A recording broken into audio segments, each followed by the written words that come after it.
Assalamualaikum warahmatullahi wabarakatuh. Bismillahirrahmanirrahim. Ila hadratin Nabi Mustafa Sayyidina wa Habibina wa Syafi'ina wa Qurrati A'yunina wa Maulana Muhammadin sallallahu alaihi wasallam wa alihi washabbihi ajma'in. Syaulillahi lana wa lahumul Fatihah. Asyhadu an la ilaha illallah. Semoga wahai Ibrahim al-anbiya wal mursalin wal malaikatil muqarrabin wal qurbi ruhani wal siddiqin wa syuhada'i wa sholihin wa lam yusabbi kulli minhum wa ila min sayyidina adam wa sayyidina wa ma tanazzala bainahum wa idin syaulillahi wa lahumul Fatihah.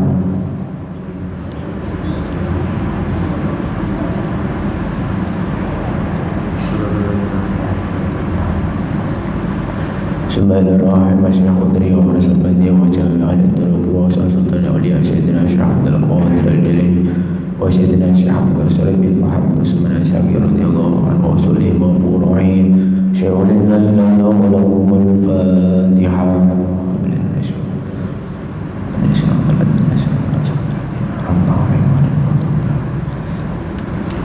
wa sallallahu alaihi wa sallam الشيخ حمودين بن حجر العسقلاني وأصولهم وفروعهم سيقول الله لنا ولهم الفاتحة.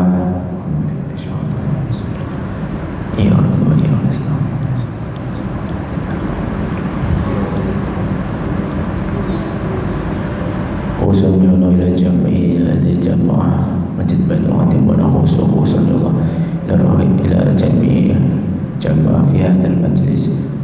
Syaulillahi lana wa lahumul Fatihah.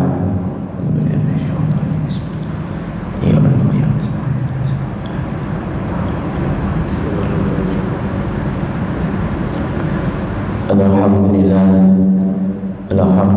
rabbil alamin wa bihi nasta'inu ala umuri dunya waddin.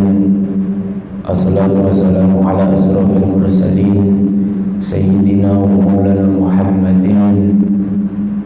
Bismillahi ma sya'allah la yasrifu khairan ilallah.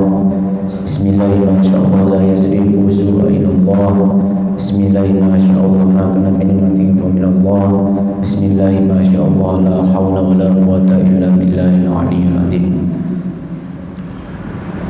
Rabbi shrah li sadri wa yassir li amri wa hlul 'uqdatam min lisani yafqahu qawli, amma ba'du. Hadratul muhtamin, para alim, para ulama, para masyayikh, para sesepuh, bini sepuh, al-akhwas pada majalipun, Bapak Ustaz Mabrur Al-Mubarak, Bapak Ustaz Umar Habib, Bapak Ustaz Bambang Marli, yang saya takdimi, yang saya hormati, para tokoh masyarakat, para sesepuh, dan juga para hadirin wal hadirat rahimakumullah, hadirin wal hadirat yang dirahmati oleh Allah Subhanahu wa taala.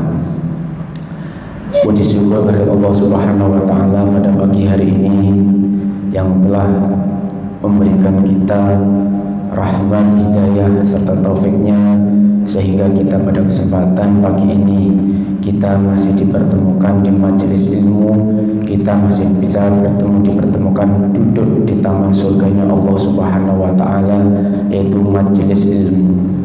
Barang siapa yang berjalan menempuh talabul ilmi, syahadallahu lakum ilal jannah, maka Allah akan mudahkan perjalanan kita untuk menuju surga. Semoga dengan kita dipertemukan di setiap hari Jumat, kita hari Sabtu dan hari Minggu, kita selalu bertemu di majelis ilmu atau taman surganya Allah. Semoga ini menjadikan bekal kita selalu diberikan hidayah oleh Allah Subhanahu wa taala, dan nanti kita dimasukkan surganya Allah. Allahumma amin ya rabbal alamin. Salawat serta salam kita curahkan kepada junjungan kita kanjeng Nabi Muhammad sallallahu alaihi wasallam, Nabi yang telah membimbing kita dari zaman kegelapan menuju zaman terang benderang seperti zaman yang telah kita rasakan pada saat ini. dan semoga kelak ketika kita dipanggil oleh Allah Subhanahu wa taala, kita ini diakui oleh umat Kanjeng Nabi Muhammad sallallahu alaihi wasallam dan kita dimasukkan surganya Allah. Allahumma amin amin ya rabbal alamin. Bapak Ibu jamaah salat subuh yang dirahmati Allah Subhanahu wa taala, meneruskan yang kemarin kita tetap dalam, saya mengulang dari beberapa pertemuan yang kemarin, tentunya masih dalam makalah yang pertama, babusani'u, makalah yang pertama tentang dua perkara. Kalau kemarin beliau Bapak Ustaz Insinyur Bambang Marli menyampaikan tentang 6 perkara, maka saya mengulang kembali tentang 2 perkara al-khoslatani ya. Sebelum kita lanjutkan, kemarin masih tentang waqala Allah sallallahu alaihi wasallam habbul ibadi ila Allah taala anfa'ul linnas. Sedikit mengulas kembali kajian yang kemarin, bahwasanya Kanjeng Nabi Muhammad sallallahu alaihi wasallam sudah ngendikan dawuh habbul ibadi ila Allah taala anfa'ul linnas. Hamba yang paling dicintai oleh Allah Subhanahu wa taala adalah hamba yang bermanfaat bagi orang lain. Jadi yang paling dicintai itu bukan orang yang kaya raya, bukan yang mempunyai harta melimpah, bukan mempunyai wajah yang ceria, bukan mempunyai wajah yang cantik, yang tampan, namun hamba yang paling dicintai oleh Allah Subhanahu wa taala adalah hamba yang selalu memberikan manfaat kepada orang lain. Jadi marilah kita sebagai manusia, marilah kita senantiasa untuk bisa memberikan manfaat kepada orang lain. Jadi memberikan manfaat itu tidak harus berupa harta benda yang melimpah ruah ya. Insya Allah walaupun sedikit, namun kita ini ikhlas benar-benar ingin membantu ya, dan orang tersebut merasakan bahwasanya kita bantu, maka inilah kita ini termasuk orang yang bermanfaat kepada orang lain. Kemudian yang selanjutnya wa afdhalul a'mal idkhalus surur ya. Jadi sebaik-baik perbuatan yaitu idkhalus surur ya, memberikan kebahagiaan atau kesenangan ala qalbil mu'min ya, terhadap hati seorang mukmin. Jadi memberikan kebahagiaan atau kesenangan ya, itu tidak harus dengan materi ya. Mungkin di sini contoh yang paling gampang bahwasanya Bapak Ibu semuanya ini itu khulusul, memberikan kesenangan, kebahagiaan ini ketika Bapak Ibu semuanya bertemu dengan suaminya, bertemu dengan istri, bertemu dengan anaknya, ini senyum ya. Senyum itu sebenarnya tidak mudah sekali ya. Senyum itu mudah sekali, namun kalau hati itu kita tidak bisa dengan senang, maka senyum itu akan menjadi susah ya. Senyum itu kan hanya ringan, hanya saja menarik bibir 2 cm ya, kanan dan kiri ya, dan hati ini juga senang. Tapi kalau hati itu tidak senang ya, hati ini tidak beres, maka kita senyum itu juga sangat sulit sekali.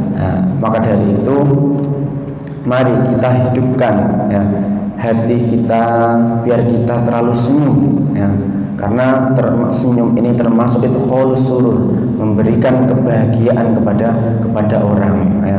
Jadi kalau kita bertemu dengan orang ya, kita ini cuma cemberut terus, nah ini maka orang tersebut juga akan berpikir, nah orang ini ketika bertemu dengan saya kenapa selalu dengan raut muka yang tidak pas.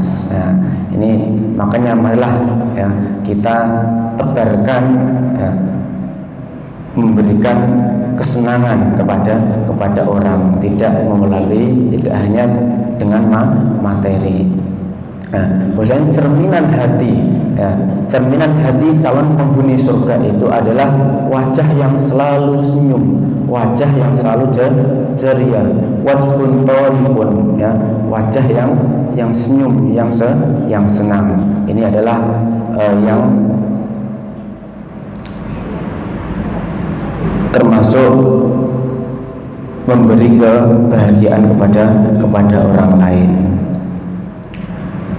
Yang selanjutnya itu khulusun ala qalbil mu'min yatrudu anhu ju'an, yatrudu anhu ju'an, dan sebaik-baik perbuatan selain kita memberikan kebahagiaan kepada orang lain, yatrudu anhu ju'an, yaitu menolak atau menghilangkan dari seorang rasa lapar.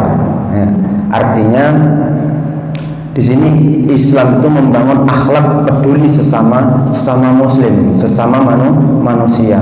Artinya jangan sampai kita itu kenyang tetapi tetangga kita ini ada yang sakit, bahkan sampai ada yang meninggal karena kelaparan. Ya. Maka dari itu rasa kepedulian kita terhadap seseorang, terhadap tetangga itu marilah kita pupuk kembali, ya. Kita tengoklah kanan kiri kita pastinya kita mempunyai tetangga, ya. Dan kita pun tidak bisa hidup secara sendiri, yang pastinya kita memerlukan tetangga, bahkan orang lain. Bisa kita contohkan bahwasanya ketika seseorang yang sudah meninggal itu tidak bisa berangkat menuju makam sendiri, itu pasti membutuhkan orang lain. Tidak bisa sholat juga tidak bisa, mandi pun juga tidak bisa. Maka ini perlu bantuan orang lain.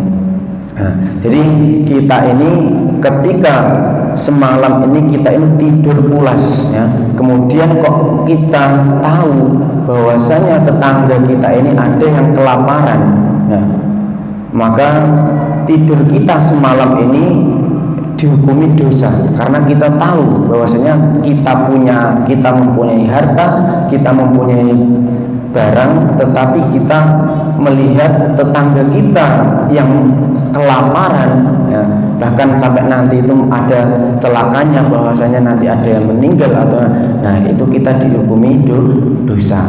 Ya setidaknya lah, ya, kita sedikit walaupun sedikit bisa membantu meringankan rasa kelaparan tetangga.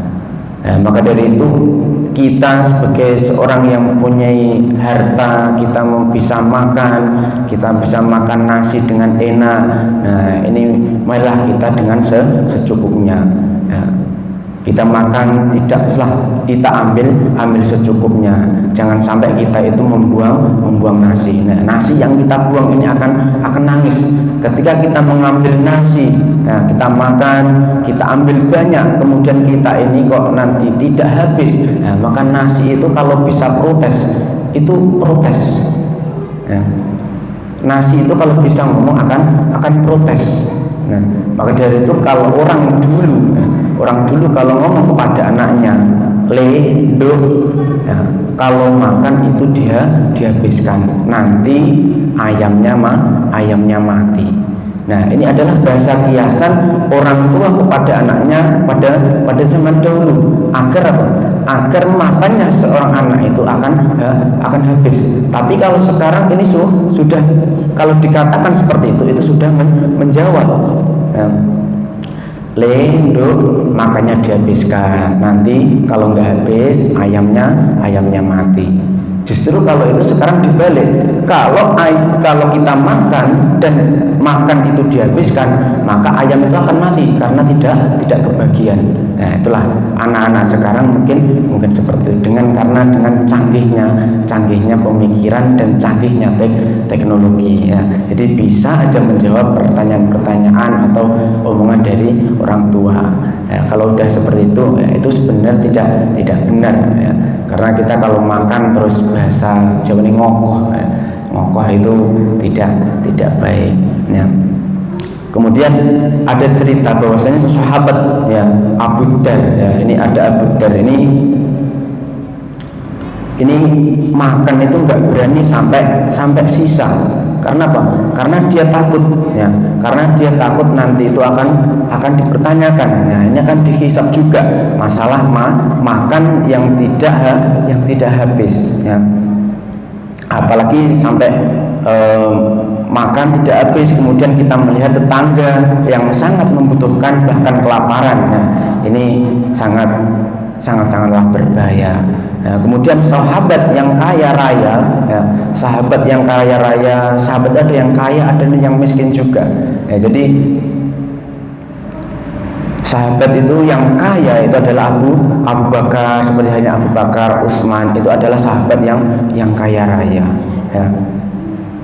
Ya, ini bukan berarti nggak peduli. Ya, ini sahabat pun juga peduli dengan tetangga, ya, dengan orang lain. Dan sebelum kita peduli dengan orang lain, ya, ini adalah kita malah peduli dengan tetangga terdekat, bukan yang dekat di hati, tapi dekat dalam artian dekat, yaitu dekat dengan pintu rumah. Bahasa Arabnya yaitu bija jahidil kurba, tetangga yang dekat ya. Itu. Kemudian ada cerita lagi bahwasanya ya, ini ada seseorang yang bernama Abdurrahman bin Auf ya. Ini adalah seseorang yang terkenal kaya raya, sampai dia ini ingin menjadi orang yang miskin. Nah, mungkin adakah ya, di antara kita ini kita mempunyai harta yang melimpah ya, kita ini adalah orang yang kaya, kemudian kita ingin menjadi orang miskin. Nah, ini insya Allah sangat langka. Jadi ini Abdurrahman bin Auf ini adalah seorang terkenal yang kaya raya, bahkan sampai dia ingin menjadi miskin. Karena kenapa? Karena ini Nabi mengatakan kamu nanti akan masuk surga yang terakhir. Nah, kenapa seperti itu? Nah, karena yang namanya harta kita mendapatkan dari mana dan kita dapat dari apa, nah, ini nanti akan dipertanyakan. Nah, jadi sebelum masuk surga ini ditanya, loh, sampean hartanya banyak, nah, ini mobilnya juga banyak, tanahnya juga luas. Nah, ini kamu mendapatkannya ini dari mana? Ya, mungkin kalau orang yang miskin, ya, ini tidak ditanyakan, langsung disuruh langsung masuk surga. Ya. Mungkin seperti itu. Nah, kemudian Abdurrahman bin Auf, ya, karena dia ini ingin menjadi orang yang miskin, ya, ketika ada perang, ya, ketika di Madinah itu ada perang, semua orang itu ikut perang, sehingga kurma, ya, yang berada di Madinah itu kurma itu menjadi bangkrut, menjadi busuk. Nah, setelah busuk, Abdurrahman bin Auf itu mengatakan, ya, dia ingin membeli kurma-kurma yang sudah busuk tersebut, ya, ini dengan harga yang normal, seperti harga yang tidak busuk. Dia berpikir bahwasanya dia ingin menjadi biar dia itu bangkrut, ya, menjadi orang yang miskin. Namun kehendak Allah itu beda. Ya. Ketika Abdurrahman bin Auf itu membeli kurma-kurma yang sudah busuk, ya, dan menyimpannya, ya, di Yaman itu ada suatu wabah atau penyakit, ya. Kemudian obatnya yaitu adalah kurma-kurma yang busuk yang telah ditimbun oleh Abdurrahman bin Auf tersebut. Nah, sehingga Abdurrahman bin Auf itu tidak menjadi miskin, namun tetap hartanya tetap banyak, ya, karena itu dibeli dengan harga kurma yang sudah tidak laku, kurma yang sudah membusuk itu dibeli dengan harga yang normal. Ya, sehingga maka dari itu jadi dunia ini ya kita miliki itu bukan untuk diri kita. Ya, kita miliki juga untuk orang lain.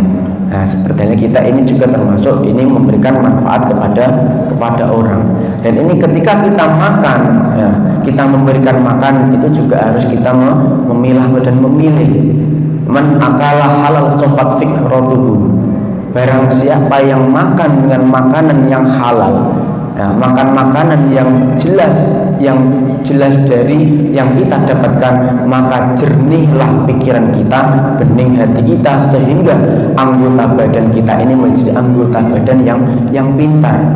Ya, anggota badan itu ada yang pintar juga.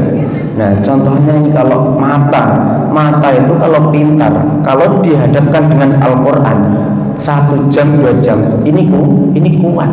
Tapi kalau mata yang nakal ini dihadapkan dengan Al-Quran, kita membaca Al-Quran 10 menit 5 menit ini sudah ingin dipejamkan. Telinga pun juga sama. Telinga itu kalau pintar, ya, ada pengajian, ada kajian itu juga senang. Nah, namun ketika telinga itu kok nakal, ya, kadang ya tidak menghiraukan. Dan juga sebaliknya, waman akalah haram asad wajah jawarihu. Barang siapa yang makan makanan yang ini haram, maka anggota badan kita ini akan gampang melakukan maksiat dan dosa-dosa. Badan kita ini akan menjadi nakal. Nah, ketika menjadi badan kita nakal, contohnya kaki, ketika ada kajian seperti ini, dia ingin segera untuk melangkahkan kakinya menuju majelis ilmu. Nah, itu kalau yang baik. Tapi kalau yang itu tidak baik, kaki itu hanya saja ketika mendengar elektron. Nah, ini kaku ini sudah rasanya ingin melangkah. Nah, itu maka dari itu juga marilah kita memilah dan memilih. Ya.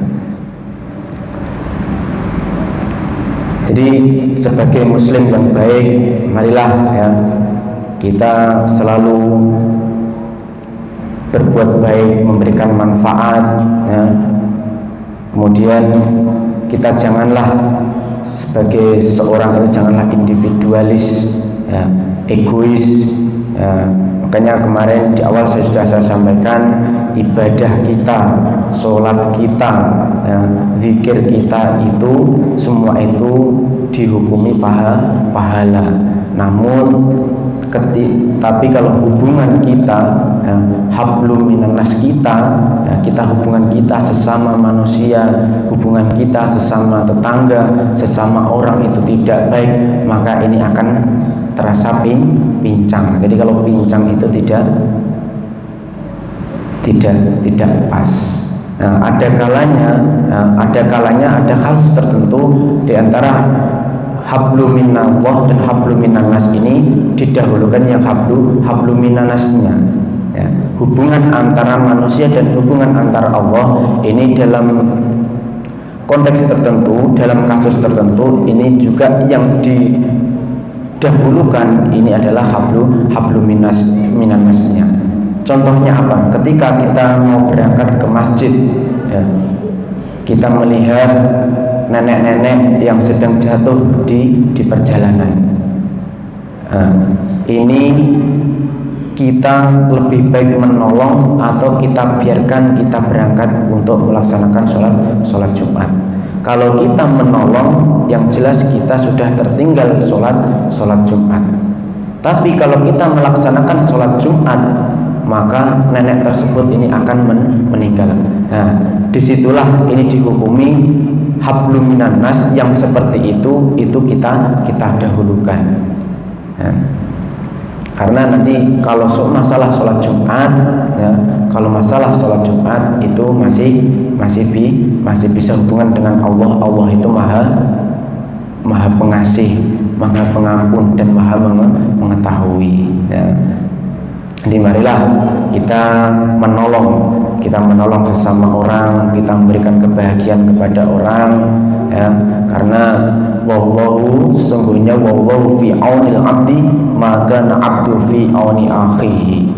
Pertolongan Allah itu akan selalu bersama hambanya selama hamba tersebut ini mau membantu saudaranya. Kemudian yang selanjutnya idkhalu suri ala qalbil mu'min yatrutu anhu ju'an aw yaksibu anhu karban. Ya. Jadi aw yaksibuhu karban ini adalah menghilangkan kesedihan dari saudara muslim, ya. Artinya kepekaan atau kepedulian kita terhadap seseorang, ya, ini harus selalu dijaga, harus kita pupuk dengan baik, ya. Semua orang yang pastinya ini mengalami kebahagiaan, mengalami kesedihan, ya. Namun tidak ada seseorang yang hanya mengalami kebahagiaan terus menerus, bahkan kesedihan terus menerus. Jadi kehidupan ini ada kalanya naik, ada kalanya turun, ya. Maka dari itu marilah kita ketika di masa kita senang, ketika kita di masa di atas, di masa kita kejayaan, marilah kita untuk menebar kebaikan, ya. Keuntungannya apa? Keuntungannya dalam menebar kebaikan yang pertama, ya, biar kita kejayaan tersebut, ya, walaupun tidak bisa langgeng, ya, emang cita-citanya adalah langgeng, ya, tapi Allah itu maha adil. Kita tidak mungkin kita selalu hidup di dunia kita diberikan kejayaan, kemiskinan tidak, karena pasang surut. Yang namanya kehidupan itu mesti melalui pasang surut. Kemudian yang kedua, ya, ketika kita menebar kebaikan, ya, seandainya kita jatuh, ya, misalkan kita kaya, seandainya kita jatuh, ya, maka kebaikan itulah yang akan menolong kita semuanya. Tuh. Kemudian yang selanjutnya auyakti lahu dainan, ya, orang yang mau melunasi atau membayar hutang dari saudara muslim. Saya rasa kita semuanya sebagai manusia, ya, ini mempunyai hutang, ya. Bahkan kita juga kadang juga bisa menghutangi.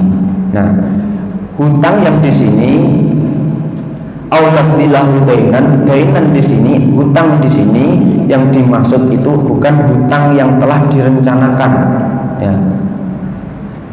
Jadi hutang yang benar-benar darurat, ya. Hutang yang darurat itu yang seperti apa? Hutang yang darurat yaitu seperti halnya kelaparan, ya, seperti halnya pengobatan. Nah, itu adalah hutang yang darurat. Ada hutang yang terencanakan. Hutang yang terencanakan itu seperti halnya ketika kita membeli motor, itu kita ngredit rumah, kita ngredit motor, itu adalah hutang yang telah direncanakan. Nah, jadi yang dimaksud di sini adalah hutang yang tidak terencanakan, seperti halnya hutang pengobatan. Itu kita wajib untuk melunasinya. Bukan kewajiban, atau kita kalau dianjurkan kita untuk bisa melunasinya, ya. Ya, makanya ini kalau bapak ini kalau mempunyai, misalkan uangnya ada yang dihutang, nah, ini juga bisa diikhlaskan, ya, karena hutang piutang ini kelihatannya adalah hal yang sepele, ya. Ya, kenapa dikatakan hal sepele? Ya, karena ya ini cuma antara memberi dan menerima. Nah, tapi di sini ada akadnya. Yang namanya hutang piutang, hutang itu adalah kewajiban kita untuk membayar. atau menyaur. Kalau membayar hutang itu adalah wajib, tapi kalau menagih, nagih itu juga wajib apa gimana Pak? Kalau nagih itu, ini mubah. Bapak tagih juga bisa, tidak bapak tagih juga bisa. Bahwa kemudian ada ayat Al-Quran, wa in kana dzu usratin fanadhiratun ila maisarah wa an tasaddaqu khairul lakum. Wa in kana dzu usratin, jika yang bapak jika yang berhutang tersebut itu dalam keadaan kesusahan, dalam keadaan mendapat musibah, fanadhiratun ila maisarah, maka wajib bagi kita untuk menunggu seseorang tersebut sehingga membaik. Jadi kalau kita punya hutang, kalau kita mau nagih ketika orang tersebut ini mempunyai dalam keadaan yang tidak baik, dalam keadaan kesusahan, ini kita diwajibkan untuk menunggu terlebih dahulu. Lebih-lebihnya wa an tasaddaqu khairul lakum, jikalau bapak ini menyodakohkan, itu sangat baik.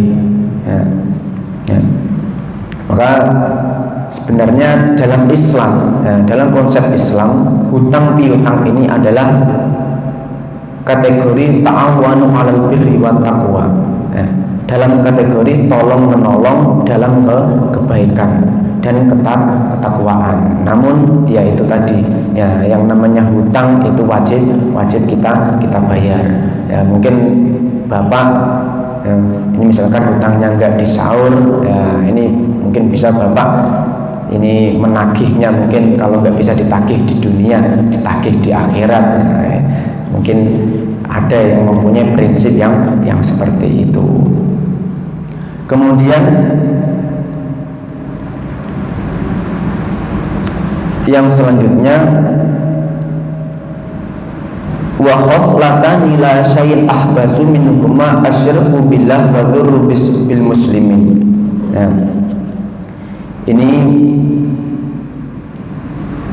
wa khoslatani, ada dua perbuatan, la syai'in, yang tidak ada satu perkara, ahbasu itu yang lebih kotor atau lebih jelek, lebih buruk, minhuma, yaitu asyirku billah wa dzurru bil muslim. Ini adalah syirik, dan memberikan bahaya, mencelakakan atau memberikan kepada orang lain. Jadi ada dua perkara yang mana dua perkara ini sangatlah jelek, bahkan tidak ada yang melebihi kejelekannya. Ada perkara yang sangat buruk yang tidak ada melebihi keburukannya, yaitu yang pertama adalah syirik. Syirik ini yang pastinya Bapak Ibu ini sudah tidak asing lagi kata syirik. Syirik ini adalah menyekutukan atau menyembah selain kepada Allah Subhanahu wa Ta'ala. Dan ini syirik ini adalah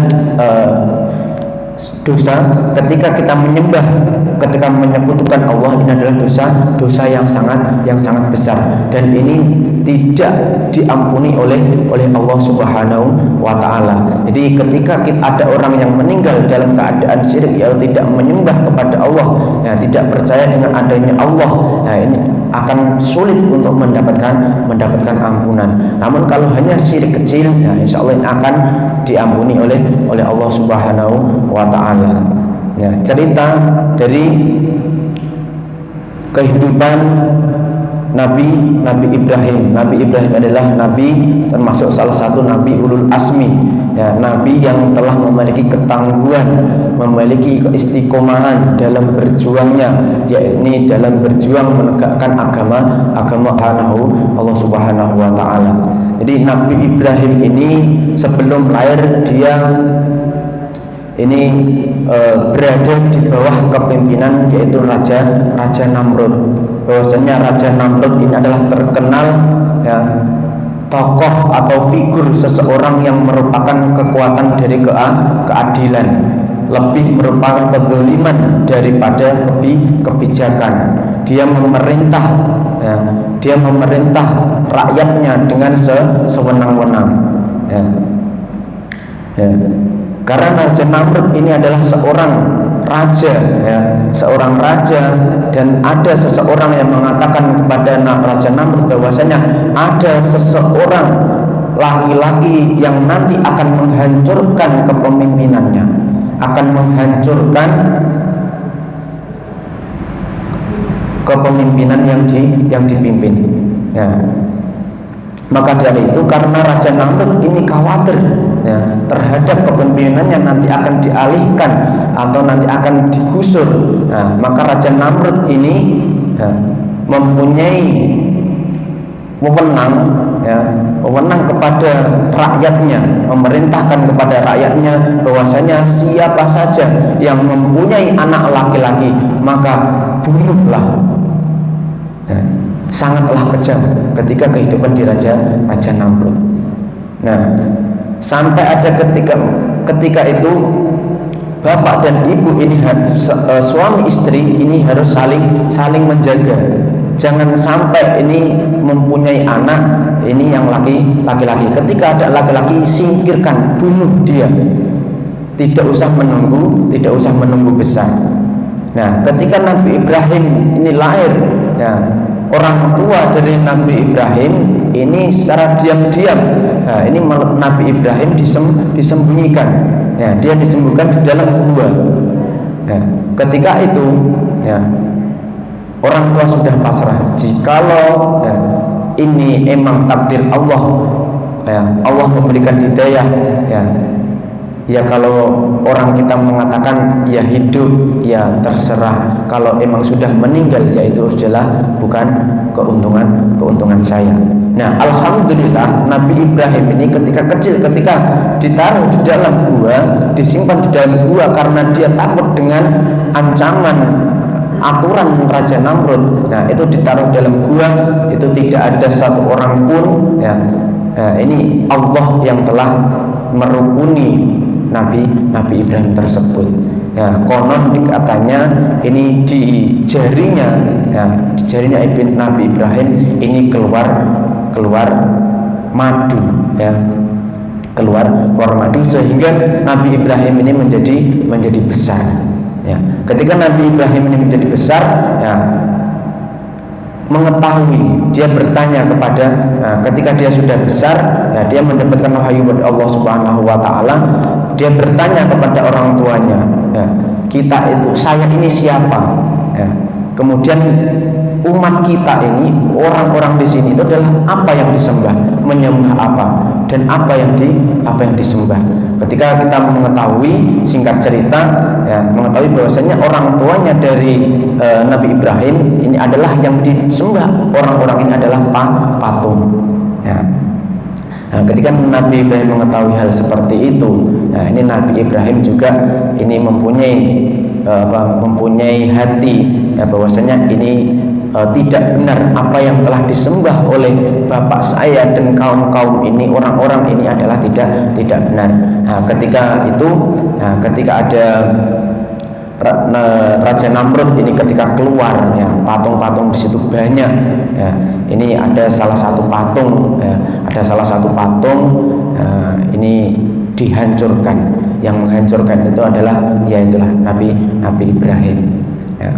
Nah, kemudian ada satu kapak, yaitu yang dikalungkan di dalam patung yang paling besar. Ketika Raja Namrud, ini pulang dari keluarnya, ketika melihat rumah ini keadaan yang Tuhan-Tuhannya atau yang disembah ini sudah udah berantakan semuanya, tinggal satu patung yang tidak dihancurkan oleh Nabi Ibrahim. Ketika itu dikumpulkanlah seluruh warganya, dan ini ada yang mengatakan bahwasanya ini adalah Nabi Ibrahim yang telah ada anak yang masuk sini, ya insya Allah ini adalah namanya Ibrahim, ini yang telah menghancurkan Tuhan kita.